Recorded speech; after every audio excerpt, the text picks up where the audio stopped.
have arrived in Pasadena, California. I guess so have the Georgia Bulldogs. Rose Bowl is just under a week away now.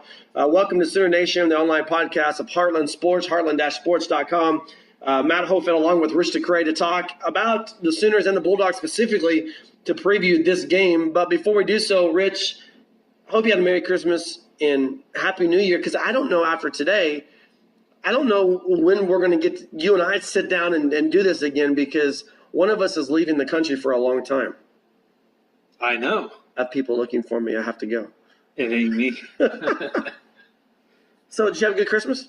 I did. No complaints. You know, it's always a good time to just reconnect with family, spend some time enjoying the things that are actually important instead of the busyness of life. So let's jump into bowl talk. The Big 12, West Virginia, as expected, was a loser. The Mountaineers just had no offense, so to speak.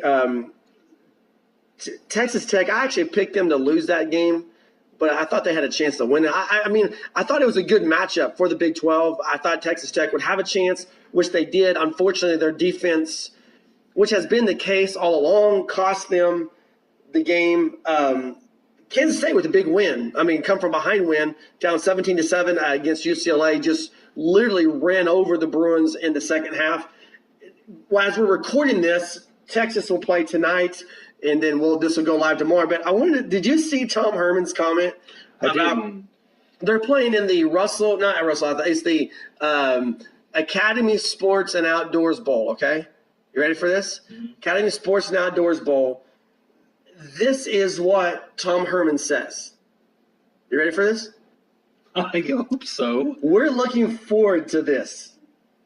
When you win a bowl game, they call you a champion. We've got an opportunity now to play for a championship and send our seniors out the right way. What's wrong with that? I mean, I guess. From fairy dust to championships. I mean, a team that hasn't been relevant since 2014. Yeah, go ahead, get that seventh win, but they're not going to get it. I mean, initially, this is another game on paper that I don't think they are. You and I are going to disagree. That's fine. We can disagree, because I was pro-Texas up until the last 24 hours when you see the number of people that aren't playing in this game for the Longhorns. I mean, true. Chris Warren, a guy that I've touted for a long time, he's gone. He's transferring out. Connor Williams isn't playing. A little Jordan Humphrey's not playing. You got your linebacker guy, blanking on his name, is not playing. Texas has so many players out in this game. They're close to being in the same situation that West Virginia was in against Utah. I initially thought this would be a Longhorn win and a Big 12 win. I don't think it happens now. I have a hard time picking Texas to win this game. Now, I do like Oklahoma State in a big way Thursday night against Virginia Tech, because again, Virginia Tech's in a similar situation what Texas is. Your leading running back's not there. Your leading receiver's not able to play because of injury. You've got a dual-threat quarterback who has presented some problems for Oklahoma State this season. Not the same dual-threat quarterback, but dual-threat quarterbacks in general. But I like Oklahoma State. Virginia Tech has never struck me as a type of offense that could really score a lot of points. That said, I think Oklahoma State can score a lot of points, and so I like Oklahoma State to win. Quick thoughts on those? No, I do agree with you. You and I are not going to see eye to eye on Texas. Even with the number of players that Texas is missing. Even without a number of players available on the field. And the reason being is I don't put a lot of stock into players missing, because you have such a long time to prepare for that. So it's not like they're heading in and you get 6 days before you have to play a game and you've got to figure something out. So I don't buy into that as much as maybe you are at this point in time, because of the prep time that comes with the bowl season. 2 is I still think Texas has one of the better defenses in the Big 12, and I think they're going to rely heavily on that defense. Again, they'll win the turnover battle here, and I think that's ultimately what decides the game. Okay, let me ask you this. Missouri 7-5. Would you say that they're better or worse than Texas Tech? If Missouri and Texas Tech were playing, who would you pick to win? I don't know. Neither team would play defense. It'd be like 77-75. I could flip a coin on that. Missouri still brings a Big 12 style of offense to the now field. they've lost Josh Heupel, so they don't have him as their play caller. But Lil Jordan Humphrey's not playing, and tight end Garrett Gray has been suspended. Defensive tackle Chris Nelson is not playing. Malik Jefferson has turf toe. His status is uncertain. He's not practiced at all for the bowl. Connor Williams isn't playing. Safety Deshaun Elliott's not playing. Nothing new. But listen, you're talking about the defense, right? So I'm telling you, Chris Nelson, defender. Malik Jefferson, defender. Yeah, you're throwing out Connor Williams. I'm like, that's nothing new. Right, but what I'm saying is, your argument was defense. I understand what you're saying. You got and possibly Malik Jefferson not practice at all. Chris Nelson, Deshaun Elliott's not playing. Holton Hill is not playing. Elliott's the biggest loss of the list that you're pointing out. You're giving to me at this point in time, because we talked about Elliott as one of the two features of this Texas defense. So I agree. I see your point. But again, when you have the entire month they didn't play a championship game. Defense. They're playing one today. That's half of your defense tomorrow. No, that's tonight. Yeah, we're recording. But what I'm saying is that's potentially half of your defense. And you're saying your defense is the reason why you're picking Texas. Yeah. And I'm telling you, they could be without half of that defense. That's fine. So you're telling me that is fine. You're telling me, like I said, I'm not putting as much stock into it because of the time you get to prepare. I'm just glad I've got room to catch up on this. All right, Missouri this season, 13th in the nation, 112 passing yards per game, 199.6 rushing yards per game, averaging 39 points a game. And you're telling me you can lose half of your defense and be okay. Yeah, I'm not going to back down from that statement. Okay, man. If that's what you're asking me to do, it's not going to happen. I just think this is going to be Texas all over again. With that defense, Texas Tech was able to mount a fourth quarter comeback and beat the Longhorns in Austin.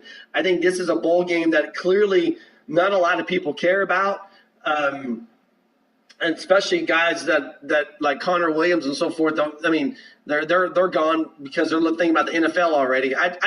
I don't see it happening, man. I'm telling you right now, I'm taking Missouri. I don't really want to, but I'm taking Missouri because I flopped on this initially when I did my pick'em contest. I had the Longhorns win this game until the recent events that have happened. Okay, Oklahoma, Georgia, coming up in the Rose Bowl, part one of two parts for the playoffs. We can talk a little bit about Alabama and Clemson. I feel like we've covered that more in previous episodes of our podcast than what we have Oklahoma and Georgia. So, I want to look at this game and just talk about, first of all, the chip on their shoulder. Did you see Baker Mayfield getting off the team bus? No. All right, because you remember Lee Corso saying that the Sooners were just pretenders going into the Big 12 championship game, right?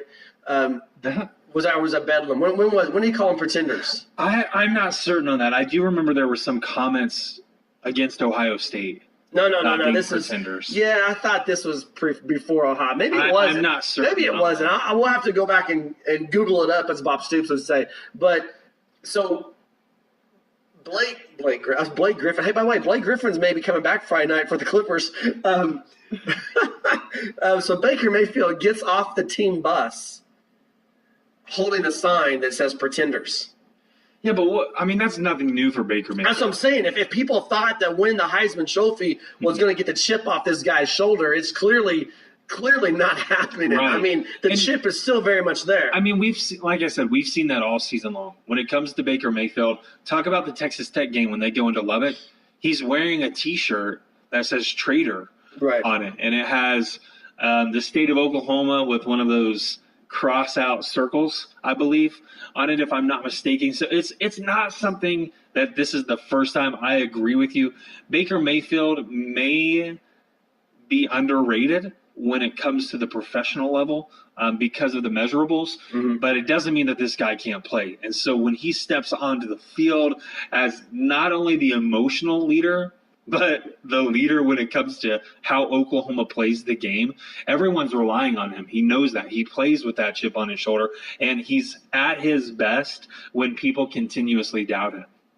Yeah, for sure. And I think when you go into this game, number 3 Georgia, it kind of seems like, I mean, it's just, to me, from a national. Now, if you listen to the local media is very high in Oklahoma, as they should be. But when you branch that out nationally, and you begin to see kind of what's being said, you hear everything from, well, it's not Oklahoma's offense that's so good, it's the defenses in the Big 12 are so bad. And we've talked about that. And you can make the same argument for the defenses in the SEC. To Baker Mayfield's not the quarterback that everyone, he's a good college player. He's a system guy. I mean, everything is there.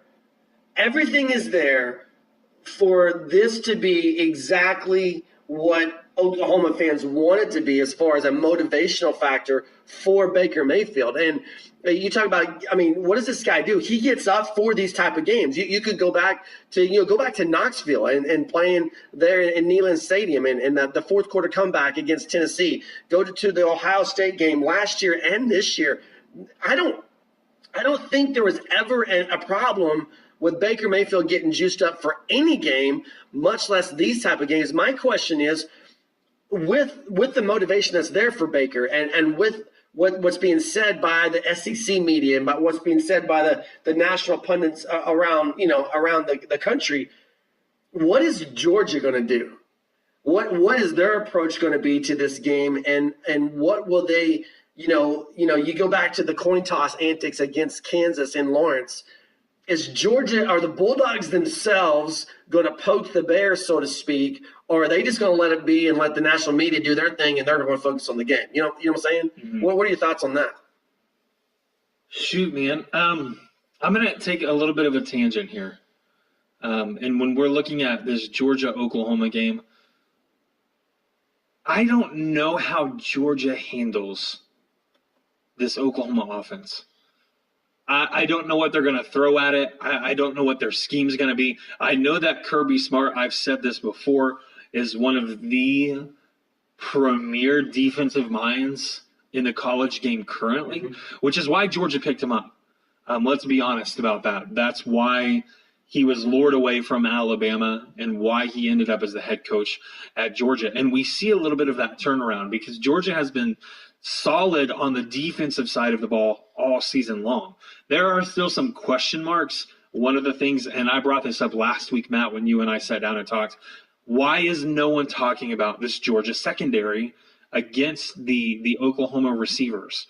So what was your question again?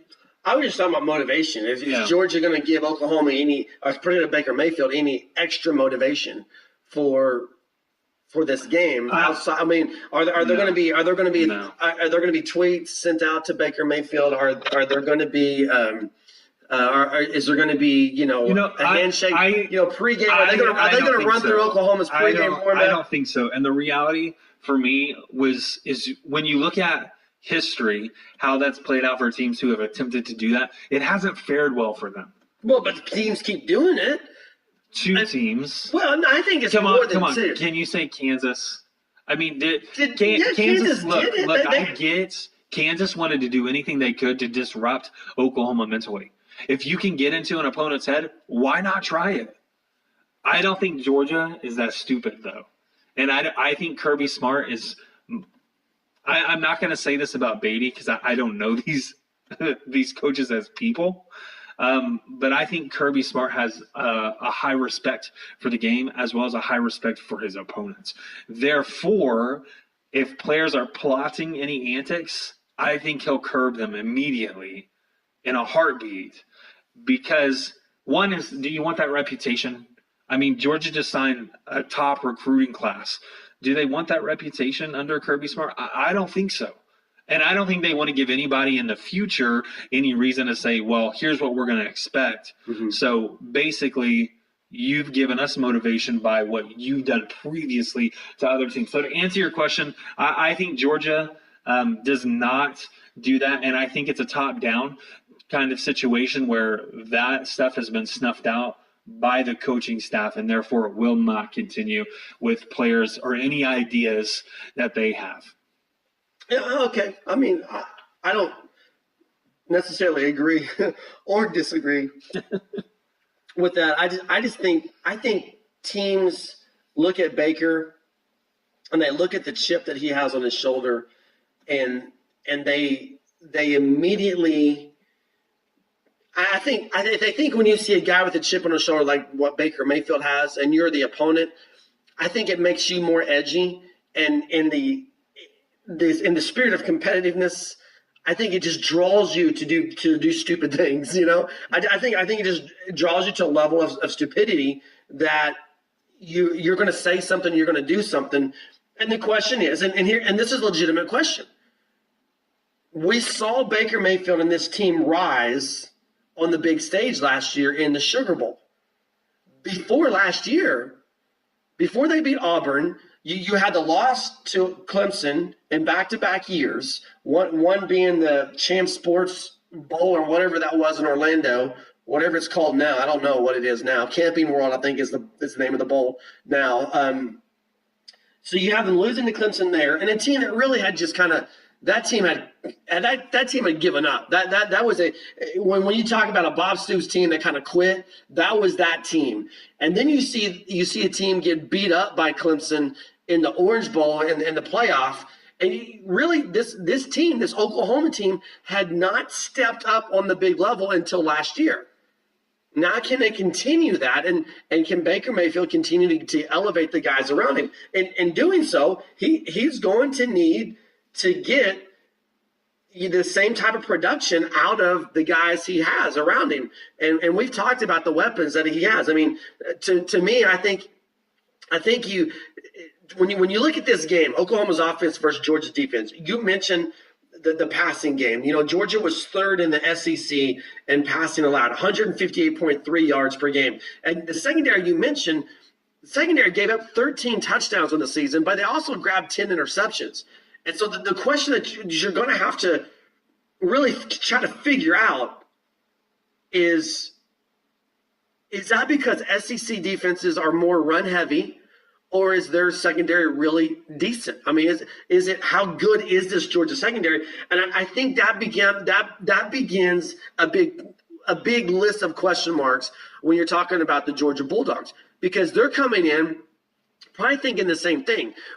Baker Mayfield's good, but is he that good, or Big 12 defense is just not that great? And what we've seen in the bowl system so far, we've seen Texas Tech just do Texas Tech things, not play defense. We've seen West Virginia try to play defense, but just not have enough offense for the defense to keep up. And we saw Kansas State, pretty decent second half. I don't think we've seen anything through the bowl games to this point to let us know on a national comparison where is the Big 12 defenses. So, but I think you can make the exact same argument, which I'm making, against the SEC and their pass defenses. Quarterbacks are completing 55% of their passes against Georgia. I guarantee Baker Mayfield will be substantially higher than 55%. Now the question is, what's going to happen in space? Can Georgia tackle in space, and what's going to happen down the seam with Mark Andrews? That surprises me. I didn't know that number of 55% on this season. I will tell you this. Well, sorry. And here's where it goes back. Well, go ahead. I've got another part of the argument, but go ahead. Okay. Sorry.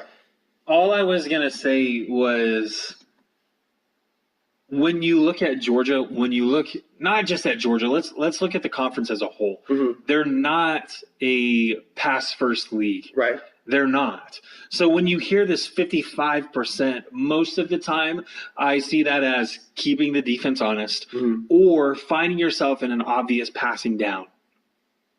It's 3rd and 10.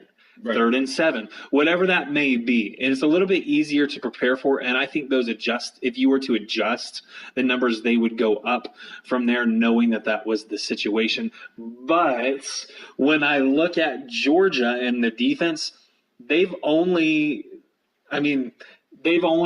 faced 300, just under 370 pass attempts against them for an entire season. That's not a substantial amount of passes. in a well, season. that was going to be the second part of my argument. So when you look at that, I broke down the numbers. That's what I'm looking at currently. Do you know how many 15-plus? Well, let's bump it up. Do you know how many 25-plus passing plays they've given up? Hit me with it. 20. Okay. That's a big chunk of change. Right. I mean, with the long being 63, if you bump that down to 15-plus on passing downs, it's 45. 45 plays of 15-plus yards. We see, again, it is the obvious weakness. It's something that Georgia's going to have to shore up. And you want to talk about Mark Andrews, I don't think anyone in the country has the ability to cover him in terms of just straight up. Mm-hmm. Because of his size, because of his athleticism, because of his IQ in the game, he is difficult to cover. He creates mismatches anytime he steps off of the line of scrimmage. Right. But he can also block. So we're seeing a little bit of the benefits. We're seeing a little bit of the versatility. The guy on the other side that I think we're going to not ignore, but not talk about quite as much is Dimitri Flowers. And I think Dimitri Flowers is one of those guys who's deceptive in his ability to run a route, to actually secure a catch, and then head upfield. Quick feet, soft hands, deadly combination for a guy that you're just expecting to block a majority of the game. Yeah, and to me, I'm gonna jump ahead. To me, Dimitri Flowers is that guy. When you pick out the X factor player, who's that guy on Oklahoma's offense that he's going to be the difference maker? Well, I mean, when you look at Baker Mayfield, you know he's going to be a difference maker. I think Mark Andrews, you've talked about, is going to be a difference maker. You've got, CeeDee Lamb, you got Jeff Badat, you've got this whole core of receivers, but who's that guy that's going to win a one-on-one battle? And really, Georgia we hope this guy doesn't beat us, but he's going to, and that's going to be Dimitri Flowers, because I do think you can bracket. I mean, I think you can bracket and you can cover one, maybe two of these options, but you've got to get to Baker Mayfield before he finds that third option. If you're going to bracket Mark Andrews, I think you have to. I do too, but I'm saying that I feel as though CeeDee Lamb isn't a slouch.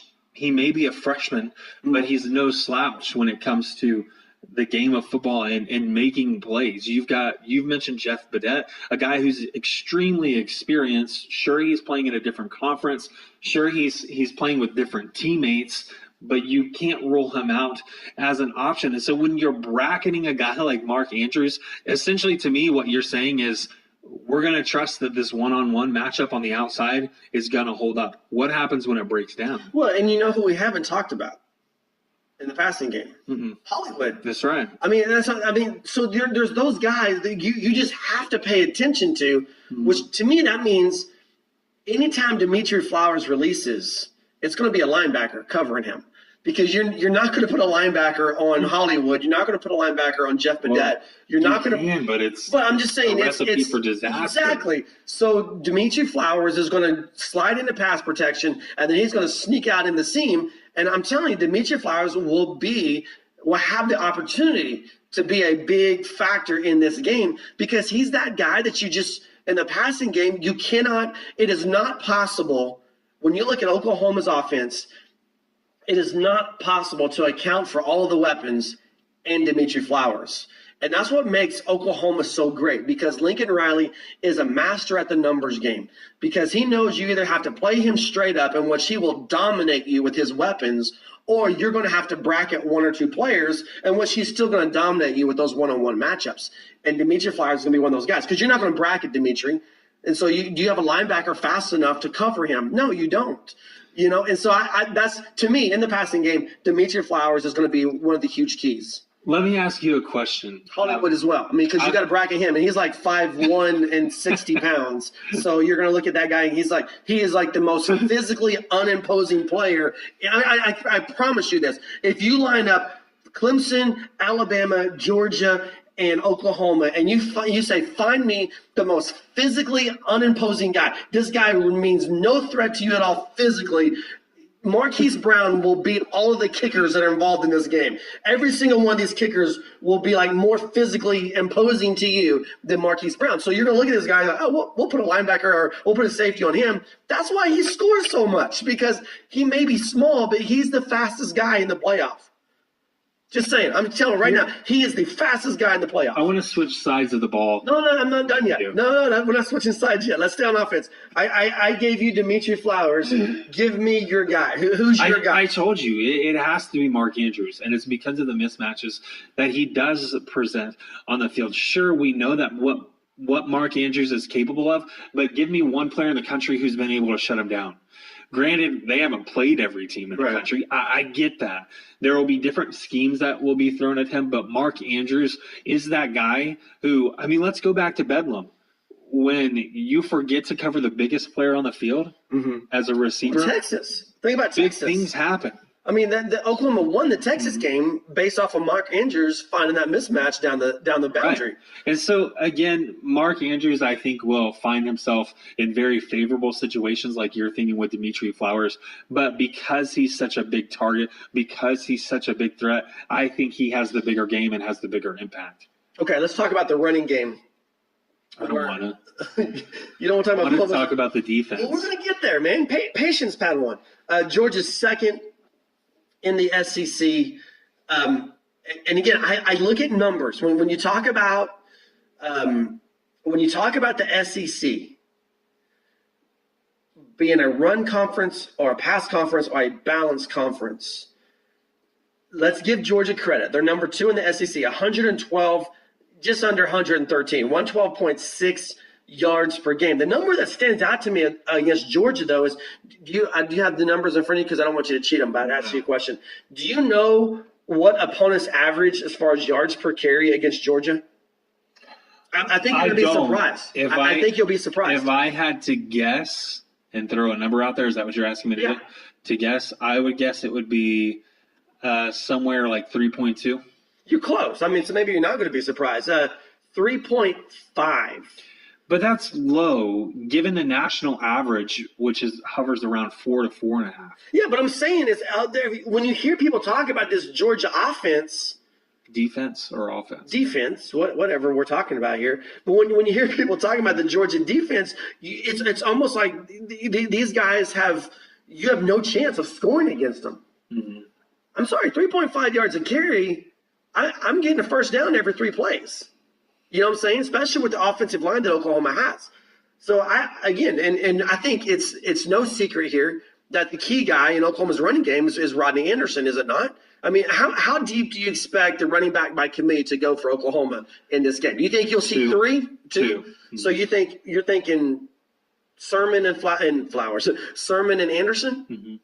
Absolutely. At this point, you look at the body of work, Anderson coming on late, really finding his stride, really making progress and becoming the running back that we expected him to be. Trey Sermon, we knew because of his size that he had a lot of capability, but you look at him more as not someone who's going to wear the defense out, but someone who's going to take advantage of a defense that is worn out. So absolutely. I think at this point in time, Abdul Adams may make an appearance, but because of the fumble issues that he's had this season, it's hard for me to throw him into the mix with everything riding on the line. It's a one and done situation. Yeah. You either win or you go home. So you have to, I think, take calculated risks, and I don't know that Abdul Adams is a calculated risk I'm willing to take. Barring injury. Mm-hmm. Right. So Georgia's run defense. This is going to actually kind of help make our argument about the pass defense. Do you know how many first downs Georgia gave on the ground this season? I don't. 87. 87 times a team got a first down on the ground. Now, we talked about the low number of 55% completion percentage, right, against Georgia for quarterbacks, 15 completions a game for quarterbacks. Do you know how many first downs Georgia gave through the air? Roughly the same. 84. Yeah, so 3 less. So what that tells me is when you attack this Georgia defense, you attack them vertically. I don't know that you want to spread them and try to make them tackle in space. I think you just go downfield on them. I mean, do you not? I'm not laughing at that if that's what you're thinking. I was curious to know how many of those first downs came against Auburn the first time that they I mean, not 84 of them. Not 84 of them, but I would guess that it was close to 15 on the ground. No, I'm talking. Yeah, well, I don't know. I mean, Auburn had their way with them. That's all I wanted to know. Okay, Sorry. so in the run game, you say Trey Sermon and you say Rodney Anderson, and it's it. So to me, Rodney Anderson is my guy to make the running game work. Mm-hmm. Are you same way? I am, absolutely. So two more questions for you on Oklahoma's offense, and then we'll switch sides of the ball to what you want to talk about. First question is this. By the way, this is the Center Nation podcast. He's Rich. I'm Matt. Heartland-sports.com. Catch us on Twitter at SportsHeartland. Here's my question. If you're Lincoln Riley, no, I'm going to start over. If you're Georgia, okay, you're Kirby Smart, you got to take one way. You got to take something away from Oklahoma. What do you try to take away? I try to make Oklahoma run. So when try to take the pass. Yeah.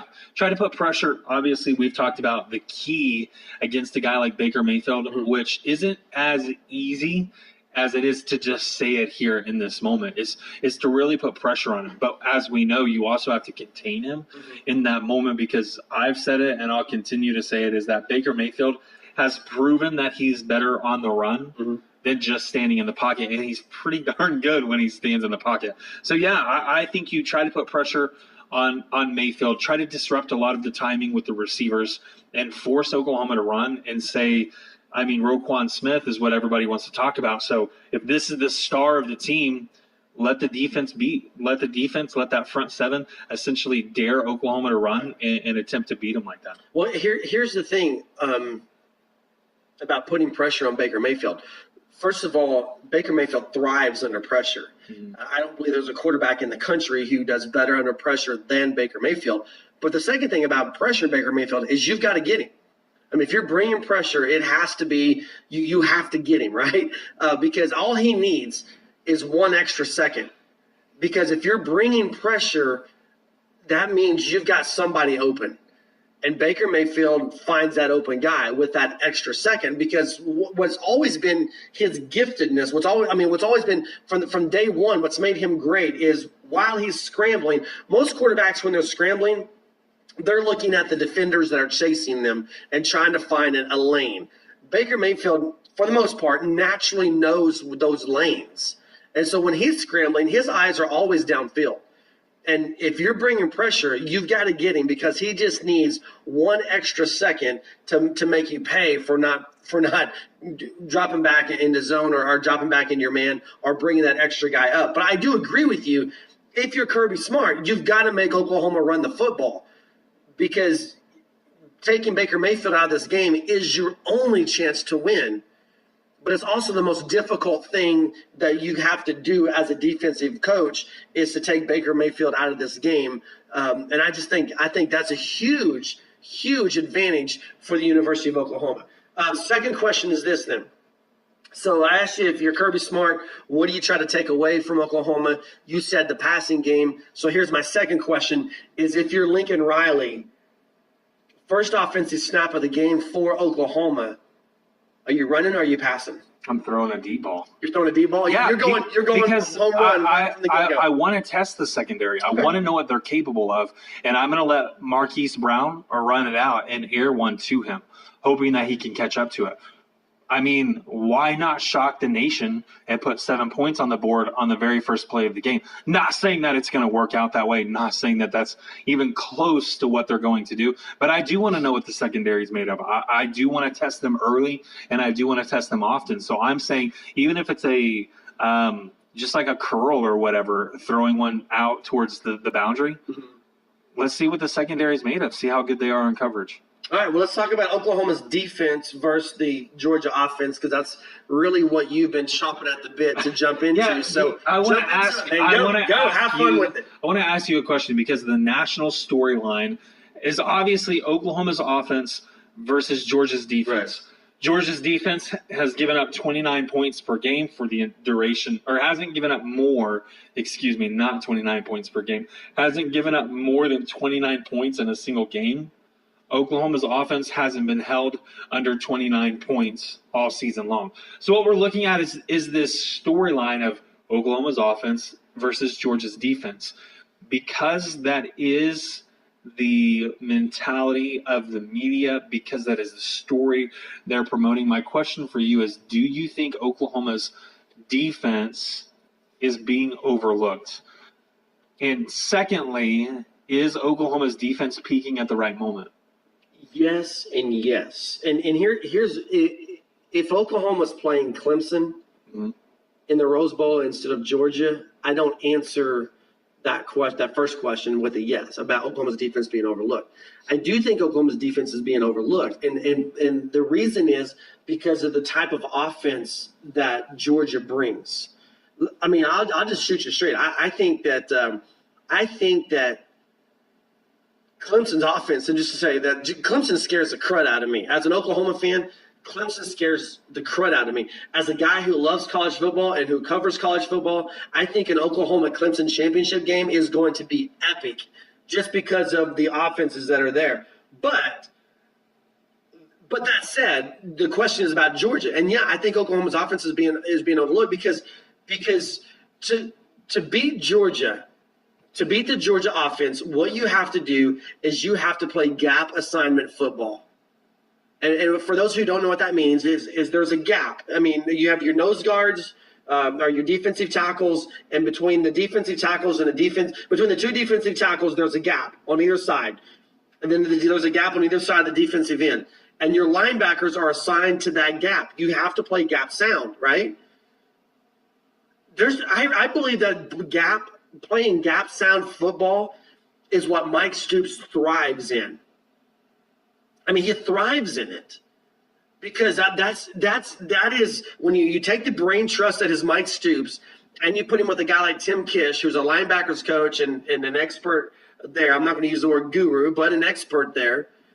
I think what you have is an easy defensive game plan.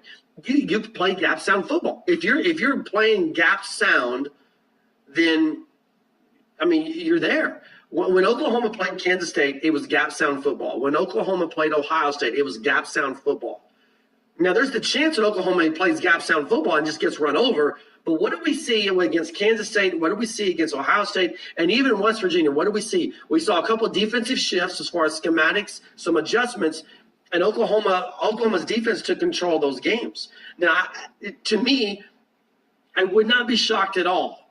I mean, against Auburn last year in the Sugar Bowl, it was gap assignment football.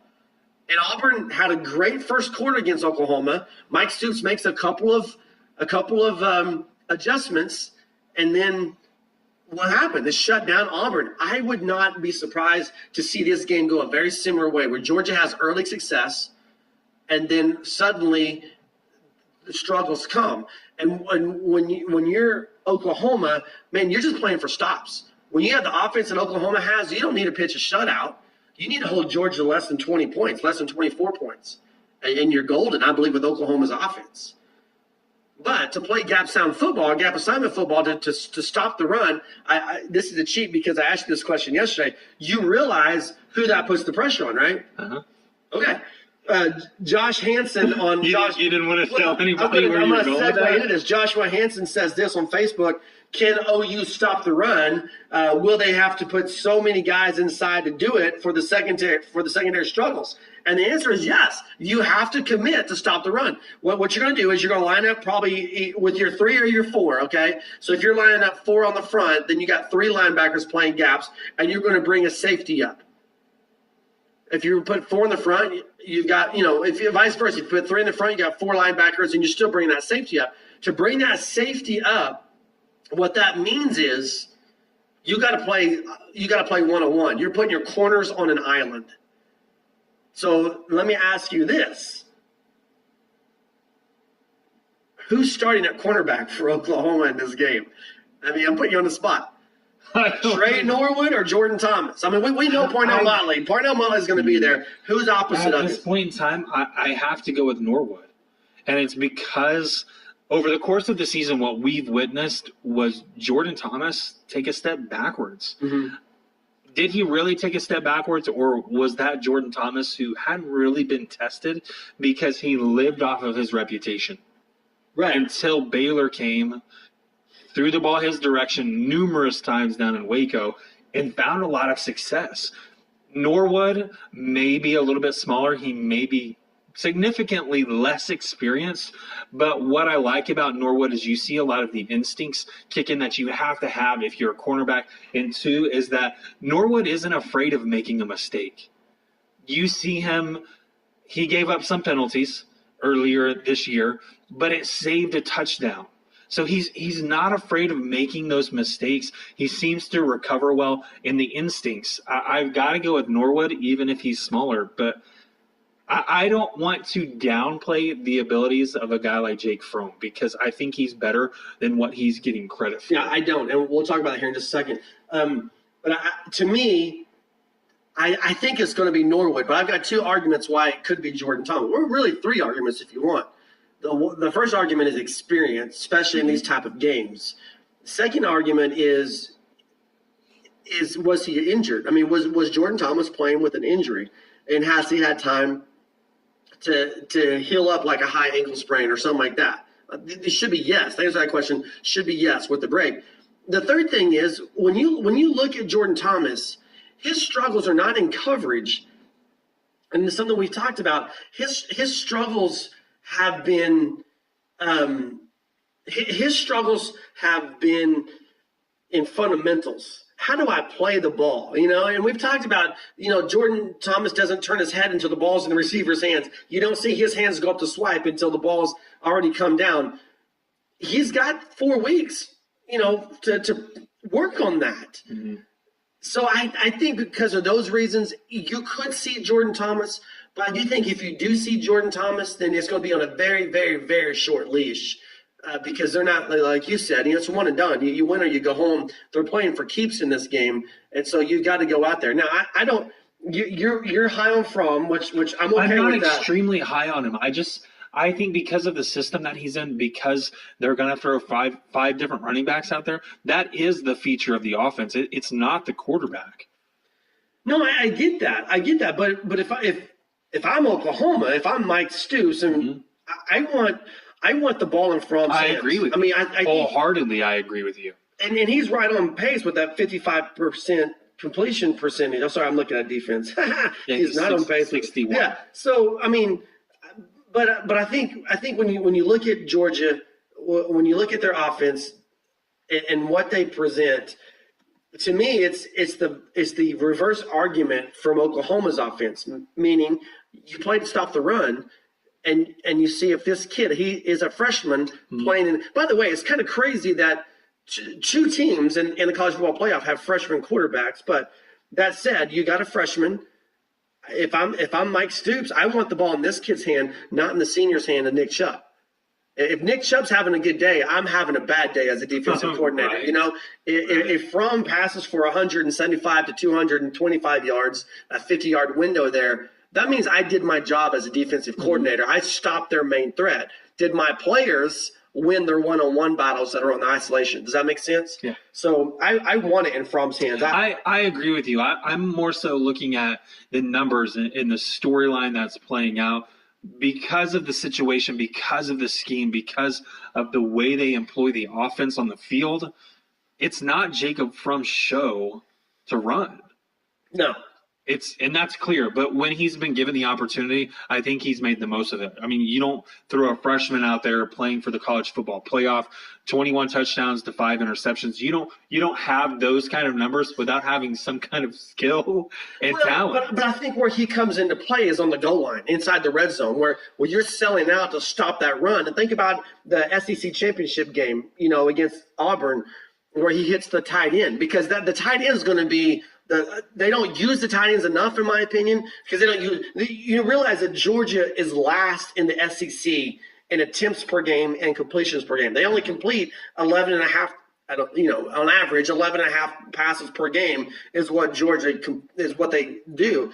But when you look at that 21-7 ratio, what you're seeing is a lot of red zone success because you're selling out there at the goal line to stop Nick Chubb, which means your safeties have to be alert in those situations to watch for that tight end because that's where they're going to try to beat you. But still, I prefer that. If I'm going to lose this game, I prefer to lose it because Georgia beat me through the air. I mean that's yeah.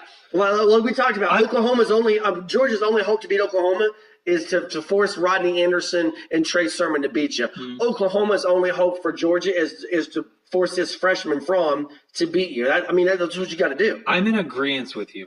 I can't go against what you're saying in terms of what you're attempting to do with Oklahoma's defense.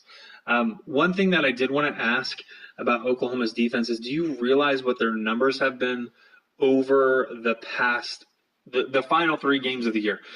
Comparatively, would you say, let me state it this way, would you say Oklahoma had a good start? First 3 games of the season, they had a good start before they started conference play. No, why not? Well, because they got run on. I mean, you go back to that UTEP game; they were run on early. Tulane had success running. I think you saw the best defensive performance before the Big 12 championship game. I think you saw the best defensive performance against Ohio State. And then you saw the TCU in the championship game. Well, really, both TCU games were solid defensive performances. But when you have the scoop and score by Caleb Kelly, I think that boost in the Big 12 championship game to that's probably your best defensive performance. So if I told you the first 3 games, which includes a trip to Columbus, Ohio, mm-hmm. Oklahoma gave up 4.2 yards per play. Right. 12.3 points per game. That's not good enough for you? Well, no, because I think you look at the level of competition. I mean, UTEP and Tulane, and then 2 of those first 3 games, mm-hmm. not great. Okay. I think the great, if you're talking just the first 3 games of the season, the great defensive performance was against Ohio State.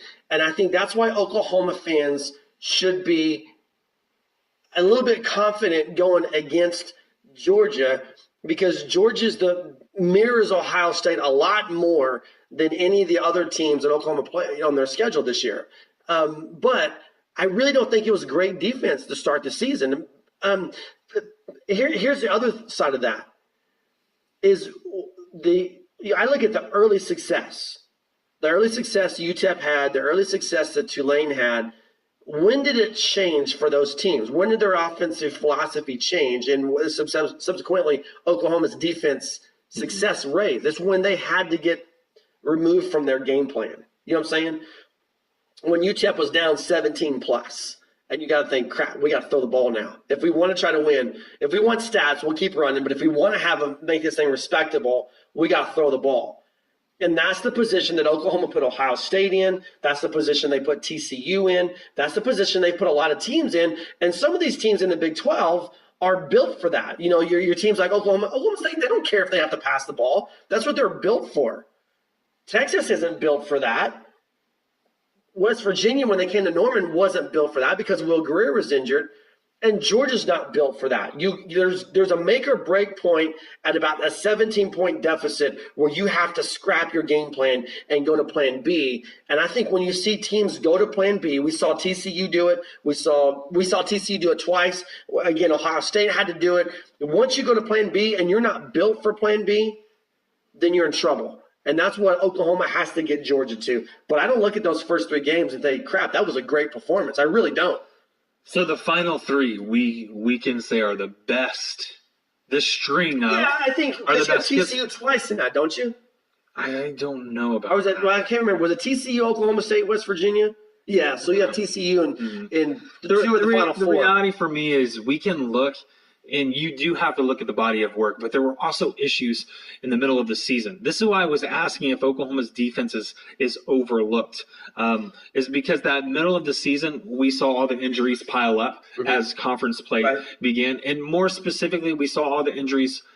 There was one in the defensive line, Matt Romar, but the rest of the time they were in the secondary. You talked about guys like Jordan Parker, Khalil Houghton, however you're supposed to say that.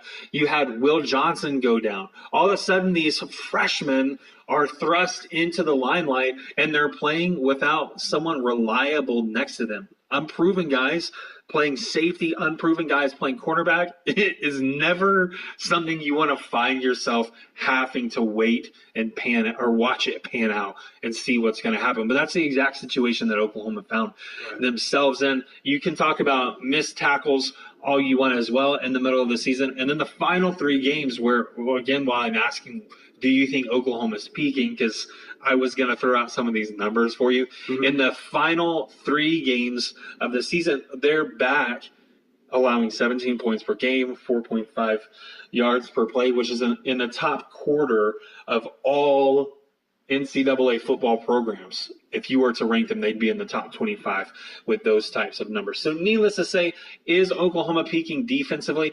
I think so. Are they something that can be overlooked? Absolutely not. Will Georgia overlook them?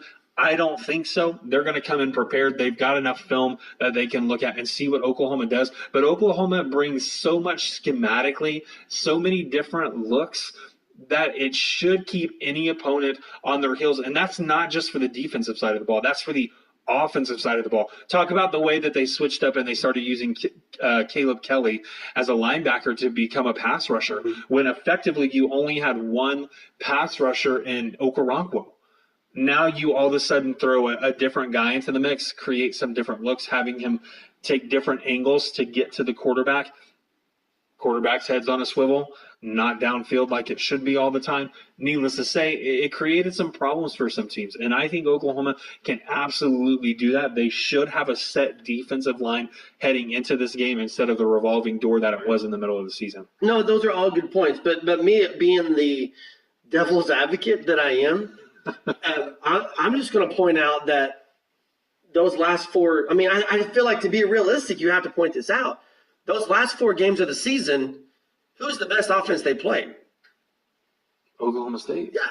Yeah, and I'm pretty sure, without having the numbers in front of me like you do, I'm pretty confident that Oklahoma State exceeded all those averages against Oklahoma, because your other options were TCU, West Virginia without a quarterback, and TCU. So you see what I'm saying? I just feel like I get what you're saying, and I agree with what you're saying. But I also feel like the flip side of that is there were some watered-down offenses, but that plays into our thoughts against Georgia, because Georgia's not going to spread the field. The most dangerous thing in football across the board, whether you're talking about high school, college, NFL, Pee Wee, you're looking at the stats, aren't you? No. I'm letting you know it was Kansas, West Virginia, TCU. Kansas doesn't count either. But anyway, that just boosts my argument. Anyway, but what I'm saying is the most dangerous thing. Yeah, West Virginia, Oklahoma State was early in the season. I keep thinking that they're at the end of the season, but they're not. Beginning of November. Yeah, I'm used to Bedlam being late. But anyway, the final game of the regular season. The most dangerous thing in football, regardless of the level, is balance. Mm-hmm. If you bring balance, you bring a headache for your opposing defense. And I want to go back, because Oklahoma State is the best example of this. Where did the Cowboys slip up? They slipped up against TCU. They slipped up against Oklahoma because they brought balance, and Oklahoma State was not able to handle the balanced offense. Now, Kansas State, I don't know what happened. I don't know how they lost to Kansas State. I think, hey, man, kudos to Mike Gundy to lose 3 home games and get a pay raise, but whatever. What does Oklahoma bring into this matchup against Georgia? They bring a whole lot of balance. And I think you go back to the first game against Auburn, and you have a game plan to beat Georgia. See, Georgia was able to find a lot of success on the ground with Johnson Auburn was able to find a lot of success on the ground with Johnson, and then you got a former Big 12 quarterback who knows how to spread the ball around. Now, the second time around, Georgia was able to adjust that. They approached it differently. Their defensive game plan was completely different the second time than it was the first time, and I think they learned from that as they get ready to play Oklahoma. But still, Oklahoma, in my opinion, is head and shoulders above Auburn. So I just feel like when you look at this thing, yes, you have great points about the defense, but I'm just going to counter back and say those weren't great offenses that the Big 12 that Oklahoma played those last 4 weeks of the season. That's my only. I hope I didn't burst your bubble or anything like that. You didn't burst my bubble, because these are Division I athletes. Granted, a Kansas team isn't expected to win. but you're looking at a TCU team who many people picked to win round 2 in the Big 12 championship and spoil the Big 12's opportunity of playing in the college football playoff. Well, Oklahoma comes out and basically repeats what they were able to do the first time around. So I'm looking at an Oklahoma team. Let me say it this way. I do think if we just take that 3-game stretch, obviously the 3-game stretch was the best of the season. Right. But when you look at the opponents, maybe it's skewed a little bit. I do agree with you in that nature. But what I will say is Mike Stoops has been excellent coming out of halftime. They've absolutely made adjustments, and that's something that you do have to factor into that equation as well when you're looking at a defense. What will Georgia do that Oklahoma will have to adjust for? Mm-hmm. Because Oklahoma's been stellar this season at making those adjustments. Of course, we know adjustments will be a part of the game. It's always part of the game, and who can make those adjustments quicker and better? Yeah, and to me, what I add to that question is, how do you adjust if you're Georgia? Because and I could be completely wrong on this, but I look at Georgia as a one-trick pony. And that's what happened against Auburn wasn't necessarily what the Tigers did on the ground in that first game. It's that, they held Georgia's running game to under 100 yards. I think it was under 50 yards, actually, if I remember right. Well, Georgia clearly adjusted for the second round. Well, that's what I'm saying. They played it a lot differently. Yeah, but how much that cat's out of the bag. So if you're a Mike Stoops, you know how they're going to adjust. You know what they're going to do differently, so you're that much more prepared for it. This game, in my opinion, it comes to who gets moved out of their comfort zone, who gets moved to Plan B quicker, and what is Plan B? Oklahoma has a lot more options for Plan B than Georgia does. Mm-hmm. And I think that's the greatest advantage that the Sooners have in this game, was all the offensive options. Georgia doesn't have that many. So that, to me, that's what it comes down to. Ken Gassel, speaking of good points, on Twitter, Ken brings up a great point. He says, and by the way, our Twitter is at Sports Heartland. Ken says, do you think the Bulldogs fans realize that OU actually ran the ball more times than they passed it this season, or should we let that be a surprise in the Rose Bowl? What are your thoughts? I think the coaching staff is very much so aware of that. It's because, again, it's that national storyline that is being promoted when you turn on. I'm talking about the fans. The fans are the fan base thinking that we're saying Georgia's a one-trick pony. I think the Georgia fan base is thinking Oklahoma's a one-trick pony. Fans will be surprised, absolutely, because the only information or source of information that an average fan receives is what they've received from TV. Right. Because they're not following, if you're a Georgia Bulldogs fan, you're not following the Oklahoma Sooners week in and week out. If you're an Oklahoma Sooners fan, you're not following the Georgia Bulldogs week in and week out. Why would you? There's no guarantee that these two teams match up at the end of the season. It just so happens to be the pairing this year. So, yeah, I think your idea of who a program is, we may be surprised by Georgia because we're over here saying all they can do is run the ball. I think that's true. Yeah, but I'm saying that is you may be a little bit more informed than your average fan, if that makes sense. You don't have a ticket to the game, but you're a little more well informed. I won't even be in the country, man. You could be. I could be. I got 2 tickets to paradise, homie. Sorry. All right, so Oklahoma, Georgia, it's down to crunch time. Your score prediction on this game is going to be what? I put my score prediction in online. I don't know if I should tell you what it is because I don't want you to steal it. You put it online? Yeah. Well, then I had to. So, for those who are not in the know, there's a contest. Which I am doing very poorly in. It's currently being run that I'm currently tied for first in.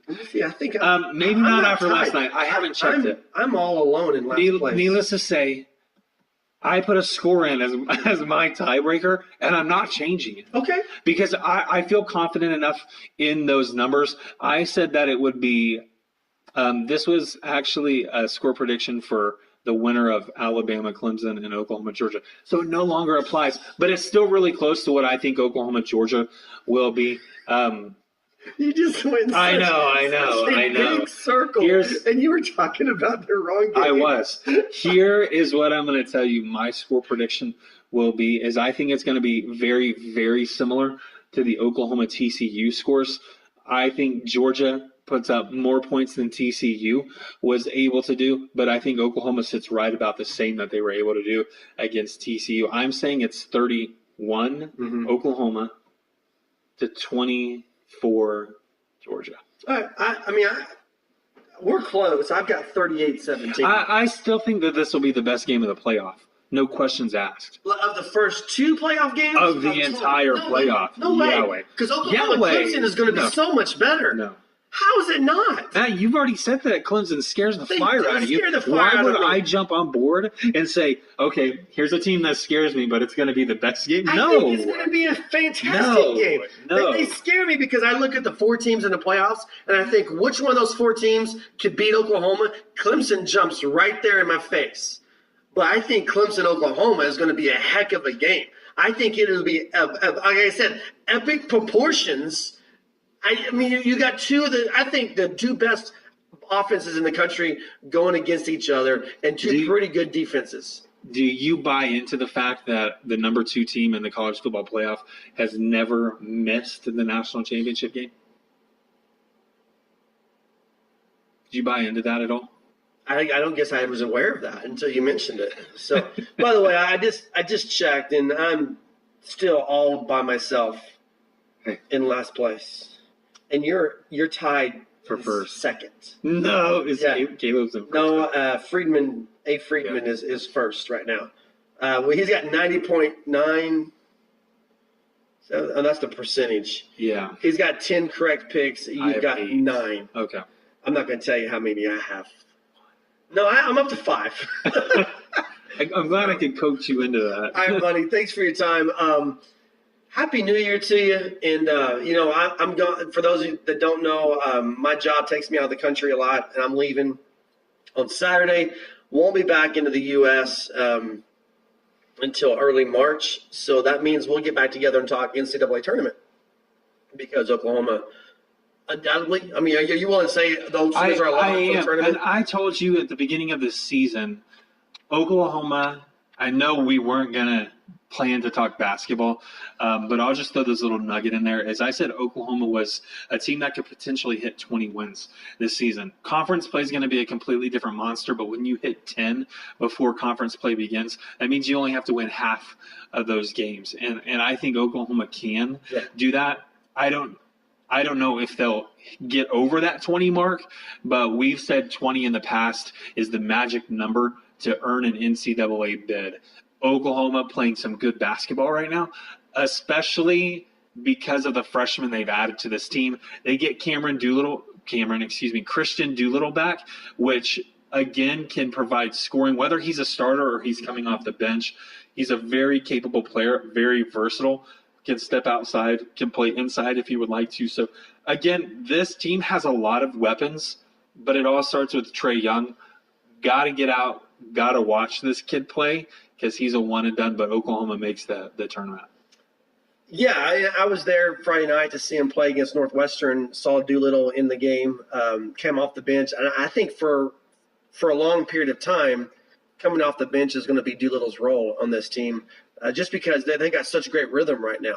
And the person he replaces is likely a Brady Manick. I don't think you replace Brady Manick. You can't. I mean, that's the thing. And Manick's not going to play center. Trae Young has been such an impressive figurehead for this team that it overshadows how impressive Brady Manick has been. I know. But Manick's I'm thankful in the upper echelon of the 6 foot range. Well, yeah, but Manick, I mean, what he does outside of the 3-point line is unbelievable. I know. So anyway, we'll talk about that another day. We're going to try to have some recordings done while I'm out of the country. Just don't know for sure that we can say anything definitively. But he's Rich. I'm Matt. Heartland-sports.com is where you can catch us on Twitter @SportsHeartland. Have a very Merry. We already had a Merry Christmas. Have a Happy New Year, everybody. Cheer loud, chill hard, and Boomer Sooner.